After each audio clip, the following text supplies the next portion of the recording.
ఎడారిలో సెలయేర్లు డిసెంబరు 4. ప్రార్థన చేయుటకు ఏకాంతముగా కొండ ఎక్కిపోయి సాయంకాలమైనప్పుడు ఒంటరిగా నుండెను. మత్తయి సువార్త 14:23.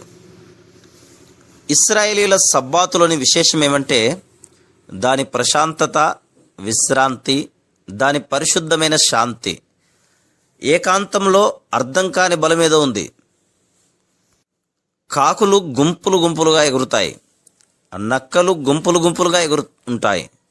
కానీ పక్షిరాజు, సింహం మాత్రం ఎప్పుడూ ఒంటరిగా ఉంటాయి. హడావుడిలో, శబ్దంలో శక్తి లేదు. నిమ్మలంగా ఉండడంలోనే బలముంది. సరోవరం నిర్మలంగా ఉంటేనే ఆకాశ నక్షత్రాలు దానిలో ప్రతిబింబిస్తాయి. మన ప్రభువు ప్రజలను ప్రేమించాడు, కానీ ఎన్నోసార్లు ఆయన వాళ్ళకి దూరంగా ఏకాంతంగా వెళ్ళాడు. సాయంత్రం అయ్యేసరికి జనసమూహాల నుండి దూరంగా వెళ్ళిపోయేవాడు.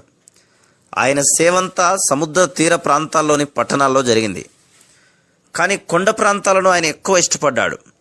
చాలాసార్లు రాత్రి వేళల్లో ఆయన ఆ కొండల ప్రశాంతతలోకి వెళ్ళాడు. ఈ రోజుల్లో ముఖ్యంగా మనకి కావలసింది ఏంటంటే మన ప్రభువుతో ఏకాంతంగా వెళ్ళడం, ఆయన పాదాల చెంత, ఆయన సన్నిధిలో కూర్చోవడం. ధ్యానం అనే కళను అందరం మర్చిపోయాం. రహస్యంగా తండ్రిని ఆరాధించడం మర్చిపోయాం. దేవుని కోసం నిరీక్షించే ఔషధాన్ని త్రాగడం మర్చిపోయాం. సారవంతమైన లోయ మంచిదే. గోధుమ పొలాల్లో పనివాళ్ళు అక్కడ ఉంటారు. సూర్యాస్తమయం దాకా పంట కోస్తుంటారు. కానీ దూరాన కనిపిస్తున్నాయి కొండలు. వచ్చే పోయే వాహనాల వృధా అక్కడ లేదు. నన్ను పిలిచే ఒక స్వరం ఉంది. శిఖరాగ్రం నుండి ఏకాంతానికి పిలుస్తుంది. లోయలో ఉండడం బాగానే ఉంది, రోజంతా పనిచేయడం బాగానే ఉంది. నా ఆత్మ మట్టుకు శిఖరాగ్ర అనుభవం కోసం అరులు చాస్తుంది. కొండలపై తిరుగాడే దైవాత్మ కోసం, కొండలపై దొరికే ప్రశాంతత కోసం నా గుండె తహతహలాడుతోంది.